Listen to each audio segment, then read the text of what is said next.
जय माता दी।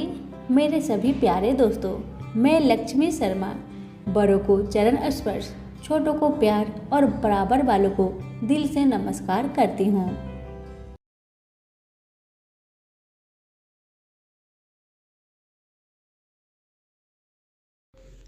प्रेम से बोलिए शनि महाराज की जय हो। शनि महाराज की कृपा पाने के लिए कथा को पूरा सुनिए। एक ब्राह्मण को सपने में नीली घोड़ी पर नीले कपड़े पहने एक आदमी दिखाई देता है और कहता है, हे ब्राह्मण देवता, मैं तेरे लगूंगा। ब्राह्मण घबरा कर उठ गया। अगले दिन यही सपना उसे फिर आता है। यह सपना उसे रोज आने लगा। वह परेशान हो गया और चिंता के मारे दुबला होने लगा। उसकी पत्नी ने कारण पूछा तो उसने सपने के बारे में बताया। ब्राह्मणी बोली, वे अवश्य ही शनि महाराज होंगे। अब की बार देखे तो कहना लग जाओ, पर सवा पहर से ज्यादा मत लगना। उस दिन सपना आने पर ब्राह्मण ने कहा, लग जाओ, पर कितने समय के लिए लगोगे? शनि जी बोले, 7.5 वर्ष का लगूंगा। ब्राह्मण ने कहा, क्षमा करे शनि जी, इतना भारी तो मुझसे झेला नहीं जाएगा। तब शनि जी बोले, तो 5 वर्ष का लग जाऊंगा। ब्राह्मण बोला, यह भी मेरे लिए ज्यादा है। शनि जी बोले, 2.5 साल का लग जाओ। ब्राह्मण ने मना किया तो शनि जी कहने लगे, सवा पहर का तो लगूंगा ही। इतना तो कोढ़ी कलंगी भिखारी के भी लग जाता हूँ। तब ब्राह्मण ने कहा, ठीक है। ब्राह्मण को सवा पहर की शनि की दशा लग गई। ब्राह्मण ने नींद से जाकर ब्राह्मणी से कहा, मेरी सवा पहर शनि की दशा लग गई है, इसलिए मैं जंगल में जाकर यह समय बिताऊंगा। मेरे लिए खाने पीने का सामान बांध दे। मेरे पीछे से किसी से लड़ाई झगड़ा ना हो, इसका ध्यान रखना। ज्यादातर घर में ही रहना। बच्चों का भी ध्यान रखना। इस सवा पहर के समय में कोई गाली भी दे तो चुपचाप सुन लेना, बहस मत करना। यह सब समझाकर ब्राह्मण जंगल में चला गया।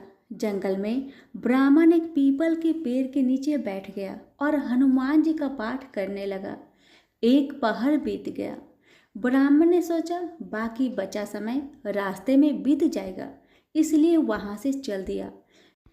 रास्ते में एक बाड़ी में मतीरे लगे देखे। माली से एक मतीरा खरीदा, पोटली में बांधा और आगे बढ़ा। आगे एक आदमी मिला जो असल में शनिदेव थे। ब्राह्मण से पूछा, पोटली में क्या है? उसने कहा, मतीरा है। शनिदेव बोले, दिखाओ। ब्राह्मण ने पोटली खोली। उसमें राजकुमार का कटा हुआ खून से लथपथ सिर। शनिदेव ब्राह्मण को राजा के पास ले गए और कहा कि इस ब्राह्मण ने राजकुमार की हत्या कर दी है। इसके पास पोटली में राजकुमार का सिर है।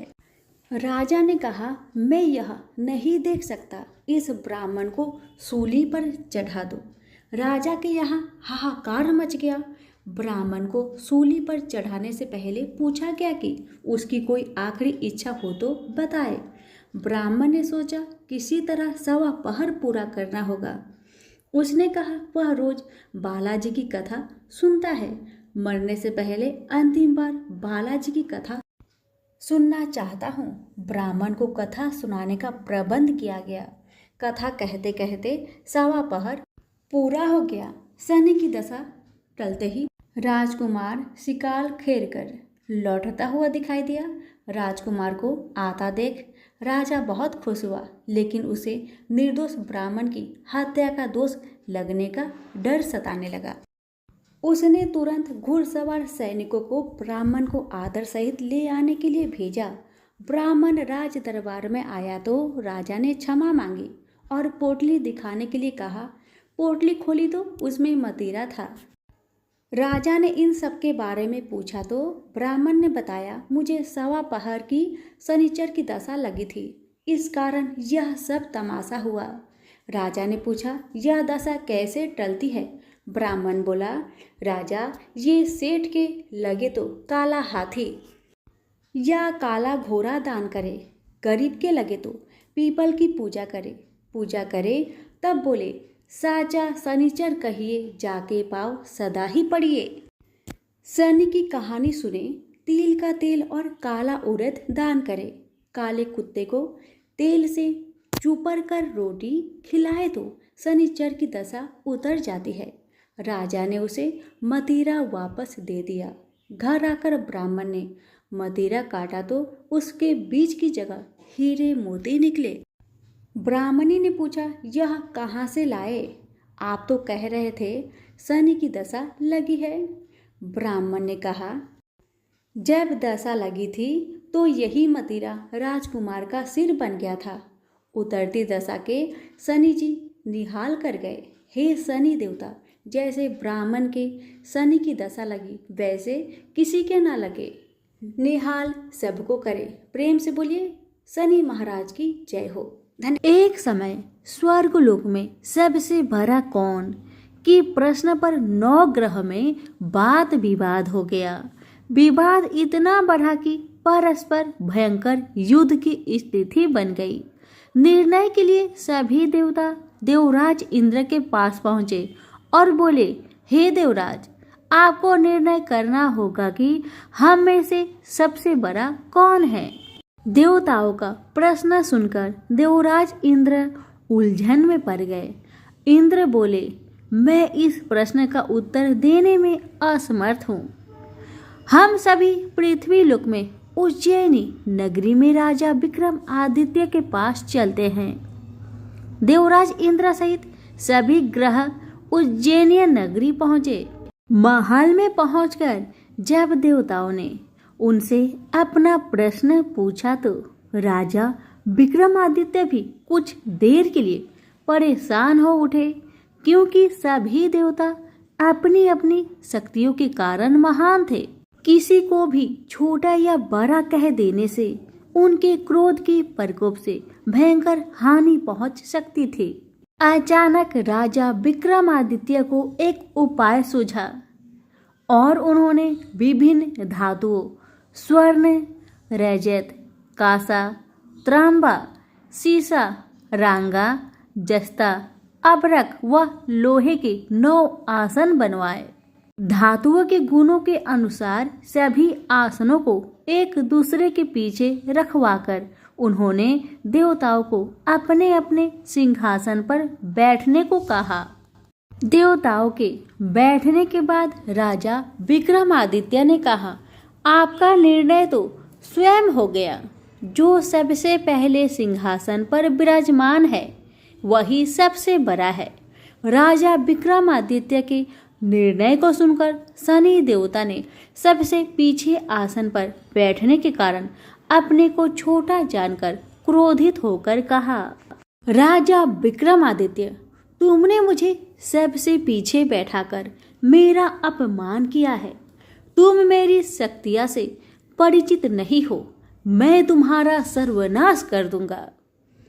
शनि देव ने कहा, सूर्य एक राशि पर 1 महीने, चंद्रमा 2.25 दिन, मंगल 1.5 महीने, बुध और शुक्र 1 महीने, बृहस्पति 13 महीने रहते हैं। लेकिन मैं किसी राशि पर 7.5 वर्ष 7.5 तक रहता हूँ। बड़े बड़े देवताओं को मैंने अपने प्रकोप से पीड़ित किया है। राम को 7.5 के कारण ही वन में जाकर रहना पड़ा और रावण को 7.5 के कारण ही युद्ध में मृत्यु का शिकार बनना पड़ा। राजा, अब तू भी मेरे प्रकोप से नहीं बच सकेगा। इसके बाद अन्य ग्रहों के देवता तो प्रसन्नता के साथ चले गए, परंतु शनिदेव बड़े क्रोध के साथ वहां से विदा हुए। राजा विक्रमादित्य पहले की तरह ही न्याय करते रहे। उनके राज्य में सभी स्त्री पुरुष बहुत आनंद से जीवन यापन कर रहे थे। शनिदेव अपना अपमान नहीं भूले। एक दिन राजा की परीक्षा लेने शनिदेव घोड़े के व्यापारी के रूप में राज्य पहुंचे। जब राजा विक्रमादित्य को इस बात का पता चला तो उन्होंने अपने अश्वपाल को कुछ घोड़े खरीदने के लिए भेजा। घोड़े बहुत कीमती थे। अश्वपाल ने जब वापस लौटकर इस संबंध में बताया तो राजा विक्रमादित्य ने स्वयं आकर एक सुंदर व शक्तिशाली घोड़े को पसंद किया। घोड़े की चाल देखने के लिए राजा उस घोड़े पर सवार हुए तो वह घोड़ा बिजली की गति से दौड़ पड़ा। तेजी से दौड़ता घोड़ा राजा को दूर एक जंगल में ले गया और फिर राजा को वहां गिराकर जंगल में कहीं गायब हो गया। राजा अपने नगर को लौटने के लिए जंगल में भटकने लगा, लेकिन उन्हें लौटने का कोई रास्ता नहीं मिला। राजा को भूख प्यास लगाई। बहुत घूमने पर उसे एक चारवाहा मिला। राजा ने उससे पानी मांगा। पानी पीकर राजा ने उस चारवाहे को अपनी अंगूठी दे दी। फिर उससे रास्ता पूछकर वह जंगल से निकलकर पास के नगर में पहुंचा। राजा ने एक सेठ की दुकान पर बैठकर कुछ देर आराम किया। उस सेठ ने राजा से बातचीत की तो राजा ने उसे बताया कि मैं उज्जैनी नगरी से आया हूँ। राजा के कुछ देर दुकान पर बैठने से सेठ जी की बहुत बिक्री हुई। सेठ ने राजा को बहुत भाग्यवान समझा और खुश होकर उसे अपने घर भोजन के लिए ले गया। सेठ के घर में सोने का एक हार खूंटी पर लटका हुआ था। राजा को उस कमरे में छोड़कर सेठ कुछ देर के लिए बाहर गया। तभी एक आश्चर्यजनक घटना घटी। राजा के देखते देखते सोने की उस हार को खूंटी निगल गई। सेठ ने कमरे में लौटकर हार को गायब देखा तो चोरी का संदेह राजा पर ही किया, क्योंकि उस कमरे में राजा ही अकेला बैठा था।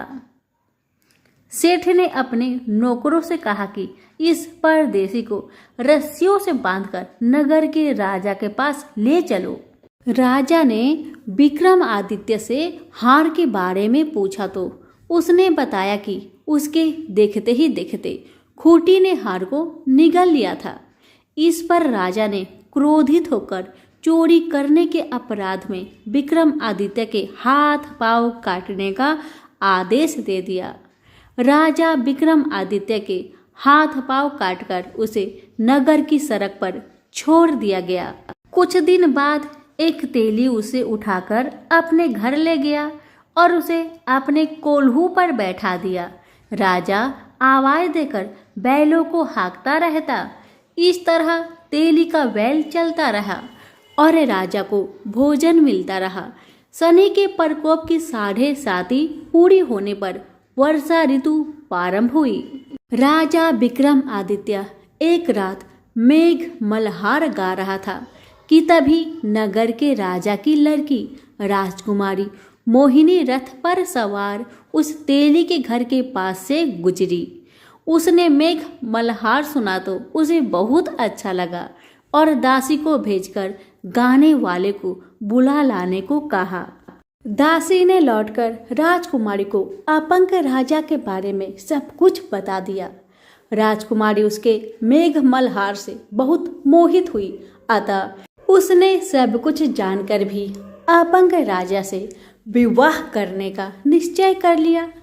राजकुमारी ने अपने माता पिता से जब यह बात कही तो वे हैरान रह गए। रानी ने मोहिनी को समझाया, बेटी तेरे भाग्य में तो किसी राजा की रानी होना लिखा है, फिर तू उस अपंग से विवाह करके अपने पांव पर कुल्हाड़ी क्यों मार रही हो। राजकुमारी ने अपनी जिद नहीं छोड़ी। अपनी जिद पूरी कराने के लिए उसने भोजन करना छोड़ दिया और प्राण त्याग देने का निश्चय कर लिया। आखिर राजा रानी को बेबस होकर अपंग विक्रमादित्य से राजकुमारी का विवाह करना पड़ा। विवाह के बाद राजा विक्रमादित्य और राजकुमारी तेली के घर में रहने लगे। उसी रात स्वप्न में शनि देव ने राजा से कहा, राजा तुमने मेरा प्रकोप देख लिया, मैंने तुम्हें अपने अपमान का दंड दिया है। राजा ने शनिदेव से क्षमा करने को कहा और प्रार्थना की, हे शनिदेव, आपने जितना दुख मुझे दिया है अन्य किसी को न देना।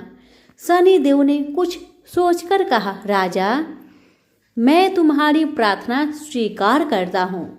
जो कोई स्त्री पुरुष मेरी पूजा करेगा, शनिवार को व्रत करके मेरी व्रत कथा सुनेगा, उस पर मेरी अनुकंपा बनी रहेगी। प्रातःकाल राजा विक्रम आदित्य की नींद खुली तो अपने हाथ पांव देखकर राजा को बहुत खुशी हुई। उसने मन ही मन शनिदेव को प्रणाम किया। राजकुमारी भी राजा के हाथ पांव सही सलामत देखकर आश्चर्य में डूब गई। तब राजा विक्रम आदित्य ने अपना परिचय देते हुए शनिदेव के प्रकोप की सारी कहानी सुनाई। सेठ को जब इस बात का पता चला तो दौड़ता हुआ तेली के घर पहुंचा और राजा के चरणों में गिरकर क्षमा मांगने लगा। राजा ने उसे क्षमा कर दिया क्योंकि यह सब तो शनिदेव का प्रकोप के कारण ही हुआ था। सेठ राजा को अपने घर ले गया और उसे भोजन कराया। भोजन करते समय वहां एक आश्चर्यजनक घटना घटी। सबके देखते देखते उस खूंटी ने हार उगल दिया। सेठ जी ने अपनी बेटी का विवाह भी राजा के साथ कर दिया और बहुत से स्वर्ण आभूषण, धन आदि देकर राजा को विदा किया। राजा विक्रमादित्य राजकुमारी मोहिनी और सेठ की बेटी के साथ उज्जैनी पहुंचे तो नगर वासियों ने हर्ष से उनका स्वागत किया। अगले दिन राजा विक्रमादित्य ने पूरे राज्य में घोषणा कराई कि शनिदेव सब देवों में सर्वश्रेष्ठ है। प्रत्येक स्त्री पुरुष शनिवार को उनका व्रत करे और व्रत कथा अवश्य सुने। राजा विक्रमादित्य की घोषणा से शनिदेव बहुत प्रसन्न हुए। शनिवार का व्रत करने और व्रत कथा सुनने के कारण सभी लोग की मनोकामनाएं शनिदेव की अनुकंपा से पूरी होने लगी। सभी लोग आनंद पूर्वक रहने लगे। तो प्रेम से बोलिए शनि भगवान की जय हो। कथा अच्छी लगे तो लाइक शेयर करना बिल्कुल ना भूले। आप सभी का बहुत बहुत धन्यवाद।